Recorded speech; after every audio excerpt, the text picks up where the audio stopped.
예, 반갑습니다. 오늘도 거룩한 주일 주님 앞에 나오신 여러분들을 주님의 이름으로 환영합니다. 노아는 여러분들이 잘 아시는 분입니다. 노아하면 제일 먼저 생각나는 게 무엇입니까? 노아. 예, 노아. 예, 노아하면 우리가 딱 생각나는 게 방주가 생각나고요. 그 방주를 생각하면 우리는 물로 하나님이 세상을 심판하셨던 것을 생각을 합니다. 근데 노아의 중요한 점은 노아가 방주에 얼마나 있었냐면 노아의 홍수의 심판 때 하나님께서 40일을 밤낮으로 계속 비가 내리겠습니다. 그래서 온 땅이 물로 가득하게 했어요. 그래서 지면에 있는 모든 생명체가 다 죽습니다. 방주에 들어간 노아 가족 8명과 그리고 하나님이 성별한 그 짐승들 외에는 전부 다 생명을 잃게 됩니다. 그래가지고 이제 온 땅에 이렇게 물이 얼마나 가득 찼더니 숨 쉬는 존재들이 아무것도 없는 그런 상황인데요. 그래가지고 노아가 방주에 들어가서 377일 만에 방주에 나옵니다. 나와서 보니까 생명체는 방주에 탔던 존재들밖에 없는 거예요. 그래서 노아가 제일 먼저 했던 게 뭐냐면 하나님 앞에 감사한 겁니다. 감사한 건데 감사를 어떻게 표현을 했냐? 노아가 예배를 드렸다. 하나님 앞에 제일 먼저 한 게 예배를 드렸다. 여러분 같으면 집을 짓고 뭐 먹을 것도 챙기고 뭐 이렇게 해야 될 수도 있어요. 그런데 노아는 제일 먼저 했던 게 하나님께서 홍수로 심판하신 후에 방주를 나와서 보니까 너무 감사한 거예요. 너무 감사해가지고 어떻게 할 줄을 모르는 거야. 그러면서 이 사람이 제일 먼저 했던 게 하나님 앞에 감사의 제사를 드렸던 거예요. 요즘으로 얘기하면 예배를 드렸다. 예배를 드리면서 이 사람이 새롭게 심판된 이 사회에서 새로운 이제 인류의 조상으로서 그 역할을 해가는 것을 우리는 보게 됩니다. 오늘 우리도 그렇습니다. 하나님께 예배 드리는 동기가 왜 예배를 드려야 되느냐? 여러분은 왜 예배를 드려야 된다고 생각하세요? 왜 예배를 드려야 되냐? 예배를 여러분들이 왔어요. 조금 주일날 조금 더 늦게까지 잘 수도 있는데 예배를 와 하나님 앞에 오는 이유가 뭐예요? 예배 동기가 있을 거예요. 왜 예배를 드려야 되냐? 예배 동기예요. 각각의 사람들은 다를 겁니다. 그런데 예배 동기의 출발점은 감사가 돼야 된다. 하나님 감사합니다. 감사가 돼야 된다. 그리고 이 예배도 어떻게 해요? 감사로 진행이 돼야 되고요. 예배가 감사로 결국 맞춰져야 된다. 그래서 다윗은 시편에 그러죠. 사람이 무엇이간데 주께서 저를 생각하시며 인자가 무엇인가인데 주께서 저를 권고하시나이까. 하나님께서는 나 같은 죄인을 버리지 않고 선택해 주셨고 구원해 주신 은혜에 감사해서 예배를 드려야 되는데 오늘 우리 가운데 우리가 예배를 실패하는 이유가 있습니다. 실패하는 이유가 여러 가지가 있는데 그 가운데 하나는 뭐냐면 우리 마음에 감사와 감격이 없는 예배를 드린다는 거예요. 그냥 형식적으로 그냥 안 가면 이상할 것 같으니까 그냥 뭐 감사와 감격 이런 거 없이 그냥 드리는 예배이기 때문에 우리가 감격도 없고 감사도 없고 감동도 없는 거라는 거죠. 그래서 우리는 우리의 예배의 대상, 예배의 주체가 누구냐? 바로 하나님이라는 거죠. 우리의 예배의 대상은 하나님이에요. 사람이 절대 아닙니다. 하나님이라는 거예요. 그래서 우리 크리스찬들에게 하나님께서 요구하시는 건 바로 하나님을 예배하는 삶이에요. 구체적으로 무엇을 요구하시는지 함께 우리가 본문을 통해서 함께 살펴보도록 하겠습니다. 첫 번째로 하나님께서 원하시는 것은 내가 정한 시기에 내게 바칠지니라 라고 얘기합니다. 본문 1절 2절 이렇게 얘기하죠. 여호와께서 모세에게 말씀하여 이르시되 이스라엘 자손에게 명령하여 그들에게 이르라 내 헌물 내 음식인 화제물 내 향기로운 것은 너희가 그 정한 시기에 삼가 내게 바칠지니라 라고 얘기합니다. 본문은 28장과 29장 전체에 1절 2절은 서론에 해당하는 거예요. 서론에 해당하는데 여호와께서 이스라엘 백성들이 가나안 땅에 이제 들어가기 전에 하나님께서 약속하신 젖과 꿀이 흐르는 땅에 들어가기 전에 그들이 지켜야 되는 제사와 절기에 관해서 구체적으로 얘기를 해주시는 거예요. 그래서 너희들이 이제 앞으로 가나안 땅에 가면 이런 걸 지켜야 되고 너희들이 이렇게 행동해야 되고 이건 하지 말아야 된다라고 하는 걸 구체적으로 하나님이 가르쳐 주신다. 그래서 뭐 28장에 보면 매일 드리는 상번제 그리고 안식일에 드리는 월삭에 드리는 이런 거 얘기를 해요. 또 29장에 가면 제7월에 지키는 나팔절, 속죄일, 초막절 그런 거에 대해서 구체적으로 얘기를 합니다. 1절, 2절에서 보게 되면 내 헌물 이렇게 얘기합니다. 이 헌물이라는 것은 가까이 가져온다, 바친다라는 그런 뜻이 있습니다. 그런데 이게 뭐냐면 하나님께 가까이 가서 바치는 향기로운 제물이라는 거예요. 하나님 앞에 제사를 드릴 때 반드시 있었던 게 제물이라는 게 있었거든요. 그래서 그걸 하나님 앞에 가까이 가서 드렸다는 거예요. 그러니까 하나님께 드리는 제물은 우리가 뭐 레위기에서도 보면 그러죠. 어떤 것을 드려요? 많은 것들이 있지만 그 중에서 어떤 걸 골라서 드립니까? 가장 좋은 거? 가장 나쁜 거? 예, 가장 좋은 거. 그러니까 성경적인 표현을 보면 흠없고 온전한 걸 드리는 거죠. 그러니까 두고 보기도 너무나 아까운 거. 야, 이거 정말 너무 아까운데 그걸 하나님께 드렸다는 거예요. 그게 바로 이제 이 이스라엘 백성들의 하나님께서 말씀하신 제사의 원칙이었다는 거죠. 그런데 여기서 보면 1절, 2절을 보면 내 헌물, 내 음식, 내 향기로운, 그래서 내라고 하는 단어가 3번이나 나와요. 이건 뭘 의미하냐? 하나님께서 그 예물을 얼마나 기대하고 기뻐 받으실까라는 것들을 얘기하고, 또 여기서 뭐냐면 예배 받으시는 주체자가 누구냐? 바로 하나님이라는 거예요. 그래서 우리는 예배를 통해서 존귀 여김을 받고 예배를 통해서 높임 받아야 되는 존재는 누구냐? 사람이 아니라 하나님이라는 거예요.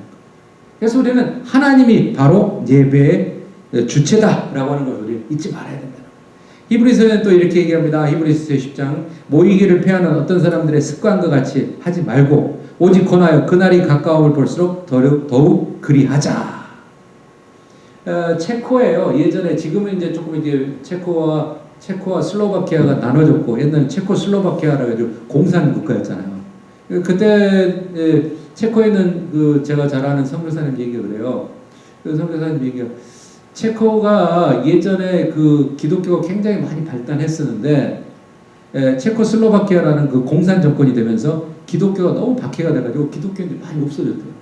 근데 이제 체코와 슬로바키아가 바뀌어지면서 조금 이렇게 약간 민주화 형식으로 이렇게 바뀐 거예요. 그리고 지금은 이제 신앙생활을 좀 많이 한대요. 그리고 체코의 교회들이 조금씩 살아나기 시작하고. 근데 그곳에 체코에 갔더니 그곳에도 한국 사람들이 있더라는 거지. 그래서 이 선교사님은 현지인들을 사역을 하고 있었는데 한국 사람들이 계속 모이다 보니까 우리도 한국말로 예배 드리고 싶어요. 그래가지고 현지 사역을 하면서 또 한국 사람들하고 이제 한국 교회도 또 이렇게 하고 계세요. 그런데 이제 오늘 제가 말씀드리려고 하는 것은 체코슬로바키아 그 시절이죠. 공산 정권이었을 때. 그때 요셉 게이보라고 하는 목사님이 있었어요. 이 목사님이 목회 활동을 계속 하셨어요. 참 어렵죠. 어려운 가운데 그랬지만 이분이 어려운 가운데 신앙을 지키고 목회자가 될 수 있었던 배경을 보면 자기가 어렸을 때는 공산사여가지고 아버지가 학교 선생님이었는데 학교에서 공산주의 사상에 대해서 가르쳤대요. 그런 사람 밑에서 어떻게 신앙 좋은 목회자가 나올 수가 있었겠나? 비결이 있었다는 거예요. 자기 어머니는 아버지는 학교에서 뭐 공산주의 뭐 거기에 대해서 가르치지만 어머니는 신앙이 좋은 분이었다. 신앙이 좋은 분이었는데 주일날만 되면 이 조셉을 데리고 기차를 3시간을 타고 예배 드리는 예배당을 갔대요. 어렸을 때부터 어머니 손잡고 3시간씩 기차 타고 가서 예배 드리고 또 3시간 기차 타고 집으로 돌아오는 거예요. 그런 신앙을 어렸을 때 하다 보니까 이 사람의 믿음이 잘 자랄 수 있었을까요? 없었을까요? 정말 잘 자라는 거죠. 어렸을 때부터 야 내가 교회는 멀어도 가야 되고 교회는 내가 항상 하나님 앞에 가서 예배 드려야 되고 어머니가 기도하는 모습, 어머니가 말씀 보는 모습, 그 교회에서 신앙생활하는 사람들의 모습을 눈으로 보았어요. 그러다 보니까 이렇게 훌륭한 목사님이 이렇게 나오게 되었었다는 거죠. 여러분 우리가 성실하게 교회 예배 출석하는 건 참 중요합니다. 그렇지만 뭐 많은 분들은 그래요. 내 형편이 오늘은 조금 어려우니까 그냥 안 가지. 뭐 그런 사람들도 있고요. 그래도 내가 가야지. 라고 하는 우리의 내면의 충돌들이 있을 거라고 믿습니다. 그렇지만 이러한 믿음을 각각 가지고 있지만 함께 예배드리고 친교 나누는 것은 우리가 생각하는 것 이상으로 귀하고 복된 시간이라는 거예요. 하나님이 우리를 기다리고 계시고 하나님이 우리를 만나기를 원하시는 시간이 바로 우리에게 정해진 주일 예배 시간이라는 거죠. 그래서 하나님께서 우리에게 얘기해줘. 정한 시기라는 것, 곧 지정된 장소와 시기에 일정하게 모이는 날을 얘기합니다. 그때 하나님께 헌물을 드려라 라고 해요. 정한 시기에 하나님께 헌물을 드려라 라는 거예요.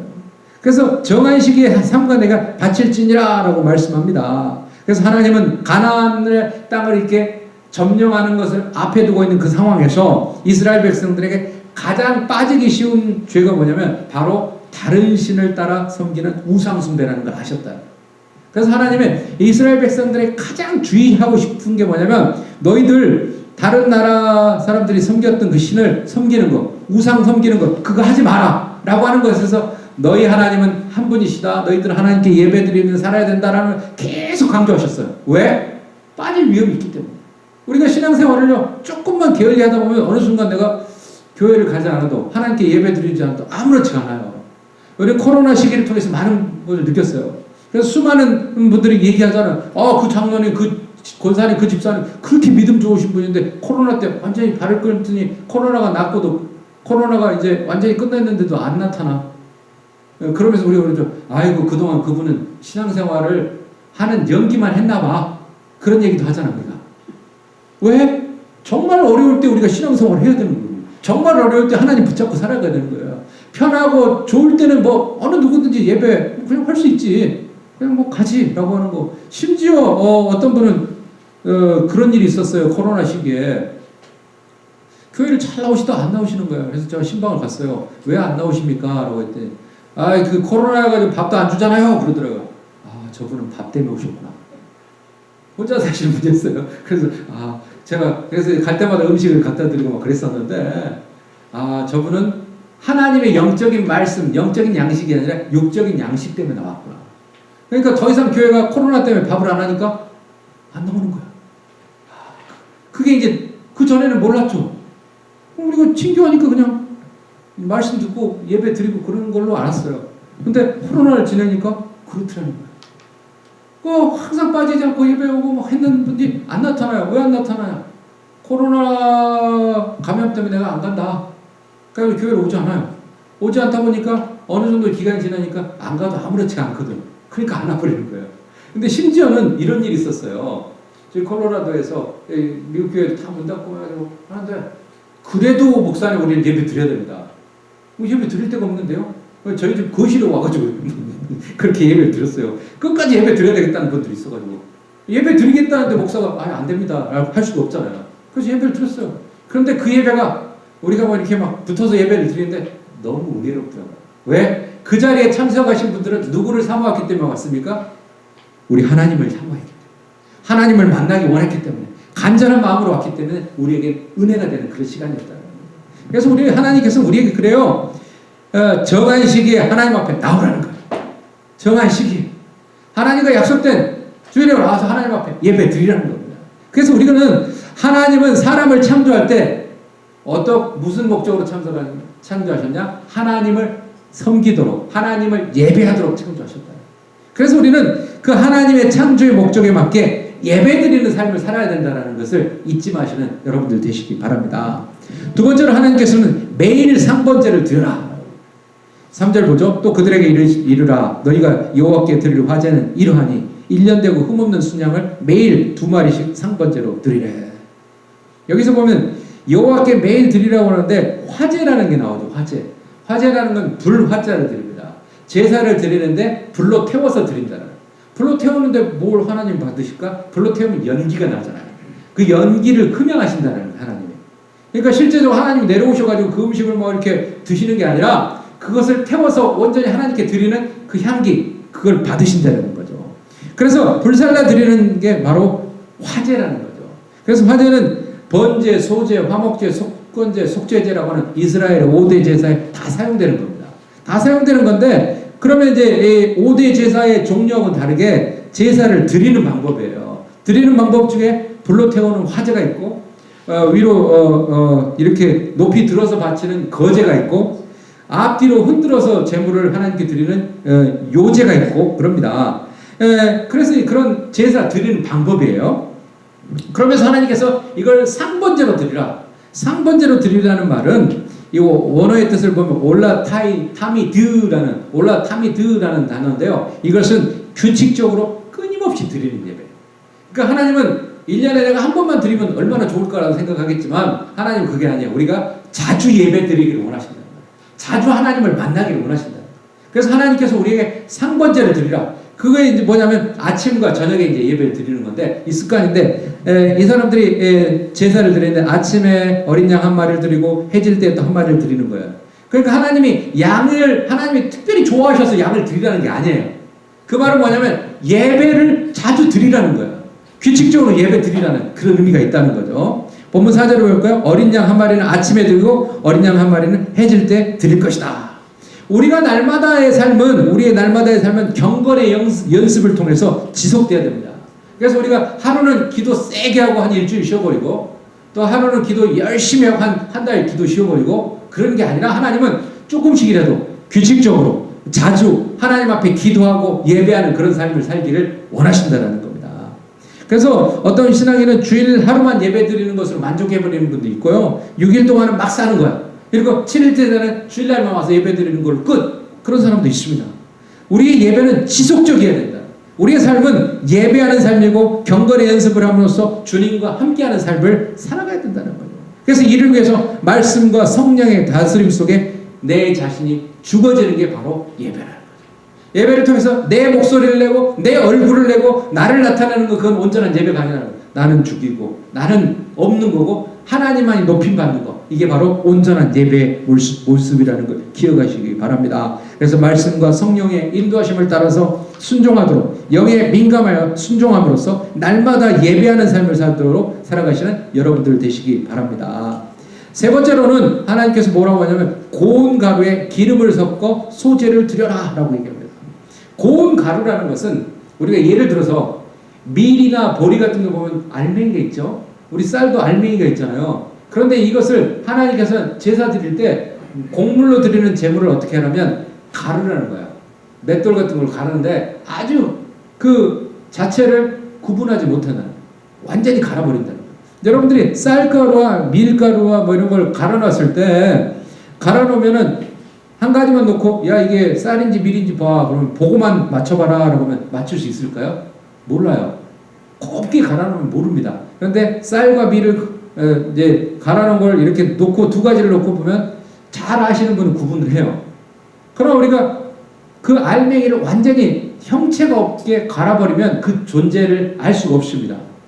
하나님께 드리는 제사도 마찬가지라는 거예요. 그럼 왜 고운 가루를 이렇게 가르라고 했을까? 나 자신을 하나님 앞에 철저하게 부서지게 놓으라는 거예요. 나 자신을 통회하고 하나님 앞에 잡아가라는 거예요. 나 자신을 나타내지 말라는 거죠. 그게 바로 소제라는 거예요. 그래서 소제에다가 에바라는 거 고체 양을 얘기합니다. 그래서 약 23리터인데요. 한 에바가 23리터인데, 4분의 1, 10분의 1 에바를 드려라. 그러니까 2.3리터 정도 드리라는 거고요. 그리고 기름을 넣어라. 기름이라는 건 여기서 올리브 기름을 얘기해요. 이것은 성령의 사역을 예표하는 거고요. 또 기름 4분의 1 흰을 드려라. 한 흰이 얼마냐면 3.8리터, 약 1갤런 정도 되는 거예요. 그것에 4분의 1을 드려라. 그래서 소제를, 곡식을 이렇게 해서 잘 섞어서 하나님 앞에 드린다는 거예요.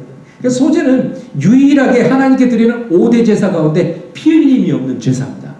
피 흘림이 없는 제사지만 이 소제의 특징은 모든 모양과 형태를 완전히 갈아 만들어서 그 존재 자체를 내세우지 않는 것. 누구만 높여야 된다? 이 제사에서 하나님만 높이는, 이게 바로 소제의 제사라는 거죠. 그래서 하나님이 그렇게 하라고 했고요. 네 번째로는 거룩한 곳에서 여호와께 드려라. 우리가 코로나라고 하는 팬데믹 상황은 어쩔 수 없이 예배당에 모일 수가 없기 때문에 뭐 집에서 온라인으로 이렇게 예배를 드렸지만, 사실은 우리가 하나님 앞에 예배당에 나와서 예배 드리는 게 좋습니다. 우리가 그게 더 하나님 앞에 바람직한 모습이에요. 그래서 하나님께서 지정한 곳, 거룩한 곳에서 하나님께 예배 드려라 라고 얘기를 하는 겁니다. 그래서 이제 또 그 4절 7절에 보면 또 그 전제는 어린 양 한 마리에 4분의 1 흰을 드리되 거룩한 곳에서 여호와께 독주의 전제를 부어 드릴 것이며 라고 얘기합니다. 이 전제라고 하는 것은 어떤 그 제사의 5대 제사에 속한 게 아니잖아요. 그건 번제와 소제에 곁들여서 포도주 같은 것을 이렇게 함께 부어드리는 것, 이걸 전제라고 합니다. 또 거룩한 곳에서 드려라. 거룩한 곳은 어딜까요? 성전을 얘기하고 성전에서 예배 드리라는 거죠. 그리고 여기서 독주라고 하는 것은 이제 일명 우리가 흔히 얘기하는 포도주를 의미한다라고 생각하면 됩니다. 하나님은 그렇습니다. 우리에게 구별됨을 꼭 얘기를 하세요. 어떤 특정한 장소에만 임재하시는 분이 하나님은 아니에요. 하나님은 예배당 안에만 존재할 수 있는 분이 아니에요. 이 세상 모든 천하에 존재하시고 다스리고 주관하시는 분이 하나님입니다. 어디든지 함께 하시고 여러분의 가슴과 마음 가운데 함께 하시고 여러분의 가정에도 함께 하세요. 그러나 하나님께서는 우리에게 왜 그러면 예배당에 나와서 예배를 드려야 할까? 우리가 예배당까지 나와서 드리는 정성과 그 자세를 보시는 거예요. 여러분들이 집에서 예배 드리면 뭐 이렇게 꽃단장 하시겠어요? 그냥 대충 이렇게 하고 그냥 뭐 예배 드리잖아요. 그러나 우리가 하나님 앞에 나올 때는 어때요? 옷은 무엇을 입어야 되지? 머리는 어떻게 한 번이라도 더 거울 보고 나오죠? 얼굴에도 뭔가를 또 좀 바르시잖아요? 뭐 그렇게 하시고 나오잖아. 예쁘게 하시잖아. 그 과정 가운데 하나님이 함께 계신다. 그래서 여러분들은 사실은 예배당에 와서 예배 1시간 드리지만 여러분이 예배당을 가기 위해서 준비하는 그 시간도 다 예배에 속하는 거예요. 왜? 누구를 위해서? 내가 하나님 앞에 나아가기 위해서. 그 과정을 하나님이 귀하게 보신다는 거죠. 그래서 하나님께서 거룩한 곳에서 예배 드리라, 구별된 예배를 드려라, 우리에게 그렇게 말씀하고 계시는 거예요. 그래서 크리스찬은 세상에 살지만 구별된 삶을 살아야 되고요. 구별된 삶을 통해서 세상과 차별화되는 그런 삶을 우리가 반드시 살아야 된다는 거죠. 그래서 구원받는 사람으로서 세상 가운데서 구별된 하나님을 예배하는 그런 삶을 사시는 저와 여러분들 되시기 바랍니다. 5번째로 하나님께서는 안식일을 잘 지키라 라고 얘기합니다. 9절 10절에 보면 안식일에는 1년 되고 흠없는 순양 2마리와 고운 가루 10분의 2의 기름 섞은 소제와 그 전제를 드릴 것이니 이는 상번제와 그 전제 외에 매 안식일의 번제니라 라고 얘기합니다. 그래서 본문에 보면 각종 제사 중에 안식일에 여호와께 드릴 제물에 대해서 최초로 언급을 합니다. 여기서 최초로 언급을 하고 있어요. 그래서 안식일에 뭐 드릴 1년 된 흠없는 순양 2마리와 고운 가루 10분의 2의 기름 섞은 소제와 뭐 이런 걸 얘기합니다. 이런 걸 드리는데 이게 하나님께서 이렇게 드리라고 했는데 매일 상번제, 매일 아침 저녁으로 드리는 것 외에 안식일에는 평일에 2배의 제물을 드리는 결과가 되는데요. 이것은 평일의 헌신도 중요하지만 하나님께서 특별하게 제정하신 안식일에 더욱 정성을 다해서 헌신하라 라는 의미라는 거예요. 그래서 이스라엘 백성들에게 있어서 안식일은 굉장히 큰 날입니다. 그리고 반드시 거룩하게 지켜야 될 의무가 있는 날이에요. 그래서 안식일은 제물을 2배로 드렸고요. 하나님을 예배하기에 더욱 힘쓰는 날이 안식일입니다. 그래서 안식일은 하나님의 존재하심, 하나님의 능력과 역사하심을 기억하는 거예요. 그리고 모든 피조 세계의 존재의 시작과 통치의 섭리를 기억하는 날이 바로 안식일이다. 그래서 이날에 그들은 오락을 하는 것을 자제하고 자기 길로 행하는 것을 금지하고 사사로운 말을 하는 것도 금지했다고 합니다. 그래서 그날을 성수하는 것은 복과 밀접하게 관계하다고 믿었기 때문에 이스라엘 사람들은 그 안식일을 중수하는 걸 아주 철저하게 하려고 노력하는 그런 삶을 그들은 살았다는 거예요. 유대교 랍비 아브라함 요하수 헤셀이라고 하는 사람이 지은 그의 저서에 보면 안식에 대해서 이런 얘기를 해요.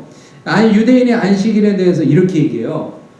7째 날이 하나님께 탄원을 했다. 첫째부터 6째 날까지 모두 짝이 있는데 왜 7째 날인 안식일에는 외톨이 혼자 나만 있냐라고 하나님께 탄원을 했대요. 그랬더니 하나님이 7째 날에게 얘기했다는 거예요. 7째 날 너에게는 이스라엘 공동체가 있지 않나. 그들과 하나 되는 날이다.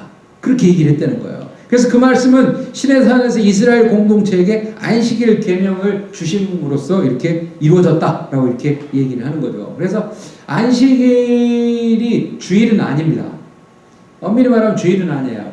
그러면 왜 우리는 성경의 구약에서 안식일을 지키려고 하는데 우리는 주일을 지키느냐. 그래서 안식교에서는 안식일은 토요일이기 때문에 안식일은 토요일을 지킨다라고 얘기해요. 그렇게 얘기하면 그게 맞는 것 같아요. 그러죠? 여러분도 그렇게 생각하잖아. 그럼 왜 우리는 주일을 지키냐? 우리는 예수 그리스도께서 십자가에 못 박혀 죽으셨다 부활한 날이 어떤 날입니까? 안식 후 첫째 날이에요. 그게 바로 주일이라는 거예요. 그래서 우리는 썬데이라고 하지 않고 우리 기독교적인 말로는 더 로드 데이라고 주의 날이다. 그래서 주일이라 이렇게 부르는 거예요. 그래서 우리 장로교 전통은 주일을 안식일과 같이 지킵니다. 주일을 성수하는 것. 그리고 안식일을 기억하는 것처럼 거룩하게 우리가 주일을 지켜나가는 거예요. 그래서 그 내용과 정신을 기억하면서 지켜야 된다라는 거죠. 그래서 안식일을 기억하여 거룩하게 지키라고 하는 말씀에는 2가지 명령이 있습니다. 2가지 명령이 있는데 첫 번째가 뭐냐면 기억한다. 기억한다. 그래서 제가 지난번에 한번 말씀드렸잖아요. 사람이 가장 슬픈 것 중에 하나가 뭐냐? 잊혀지는 거야. 잊혀지는 거야. 그래서 잊혀지지 않게 해서 우리가 뭐 SNS도 하고 잊혀지지 않게 해서 사람들과 교제도 하고 그러는 거잖아요. 그래서 어떤 사람이 소식이 없고 연결이 없고 야, 그 사람 어떻게 사는지 몰라. 몇 년 동안 연락이 없네. 어떻게 존재하는지 모르겠어. 뭐 그럴 수도 있어요. 그러나 그래서 잊혀지지 않게 사람들이 사회활동도 하고 뭐 SNS 활동도 하는데 하나님께서 안식일을 지키라고 하는 것은 기억하라는 거죠. 안식일을 기억하라. 늘 그것을 유념하고 잊지 말라는 거. 두 번째로는 거룩하게 지키는 거예요. 안식일을 그냥 지키는 게 아니라 우리가 다른 평일과 똑같이 지키는 게 아니라 거룩하게 구별된 그런 것을 지켜야 된다는 거예요. 그래서 거룩하다라는 말은 뭐냐면 성스러운 결혼과 같은 그런 의미가 있습니다. 예를 들어서 주말 부부가 있다고 생각해요. 주말 부부는 떨어져서 살아요. 주말이 되면 서로 만나는 거죠. 그러면 일주일 내내 살다가 주말에 이제 우리가 만나겠구나. 그럼 기대하고 사는 거죠. 그런 것과 같이 우리 성도들에게 주님의 날, 주의 날은 어떤 날이에요? 이렇게 기대하는 날, 사모하는 날. 그런 날이 바로 우리가 지키는 주일날이라는 거예요.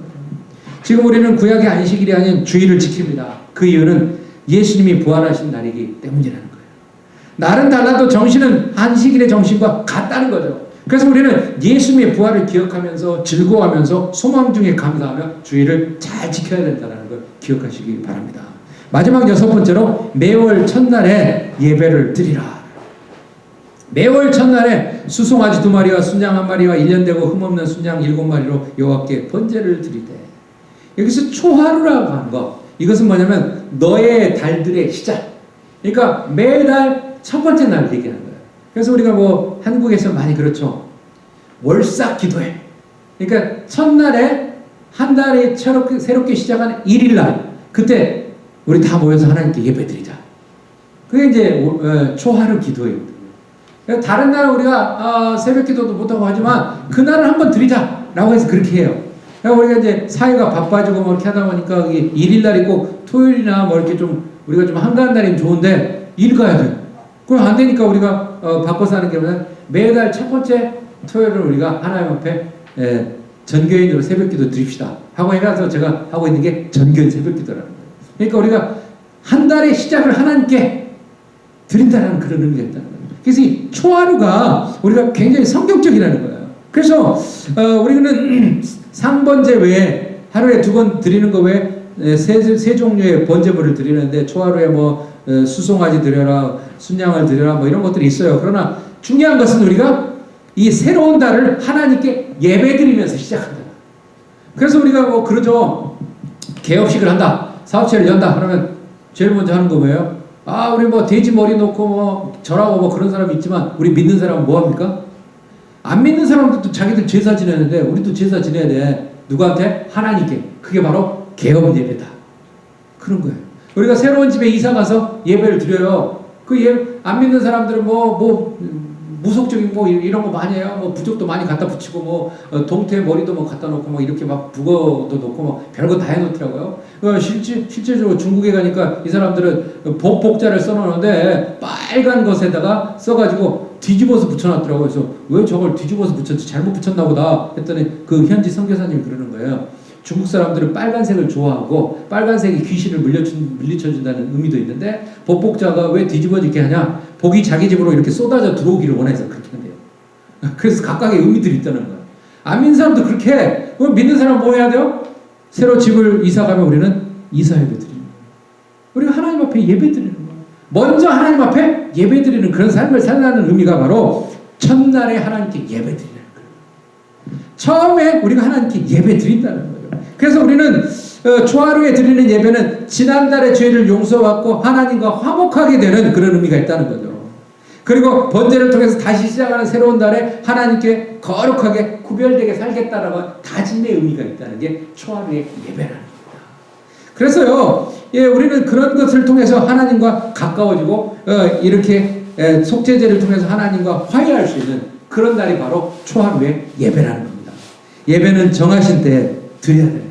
매일, 매주, 매달 예배를 드릴 때마다 하나님의 은혜를 되새기면서 하나님과 화목하게 하신 예수님의 보혈을 가슴에 새기며 감사와 감격이 마음을 지배하는 가운데 정성을 다해서 예배해야 된다는 겁니다.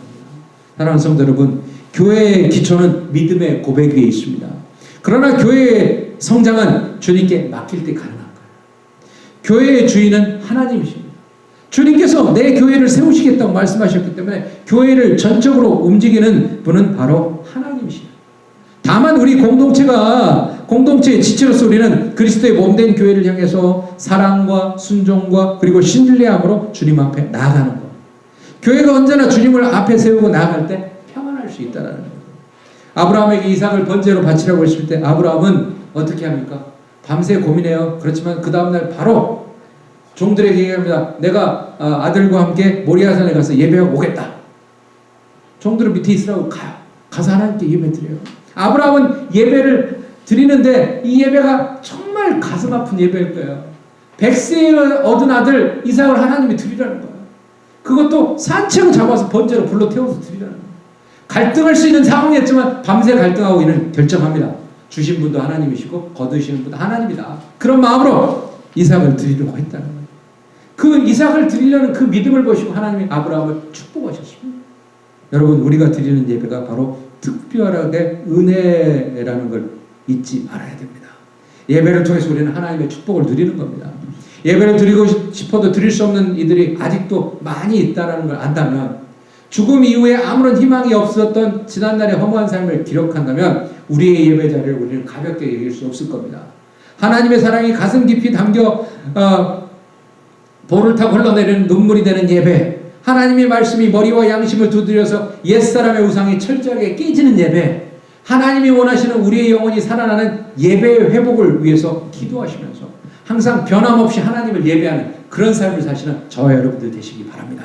기도하겠습니다. 거룩하신 하나님, 하나님께서 우리를 창조하시고 우리를 이 땅에 보내주시면서 하나님 우리를 통해서 예배받기를 원하심을 우리가 기억하면서 매일매일 예배하며 구별되게 예배하며 하나님의 예배를 통해서 우리에게 복 내려주심을 기억하며 그 하나님을 붙잡고 그 하나님을 의지하고 그 하나님 안에서 예배함으로 하나님의 놀라운 축복과 은혜 가운데 하나님과 화해하는 귀한 복된 시간을 누리며 살아가는 우리가 되게 도와 주옵소서. 매일매일 예배를 사모하는 우리 성도들이 다 되게 도와 주옵소서. 예수 그리스도의 이름 받들어 간절히 기도합니다. 아멘.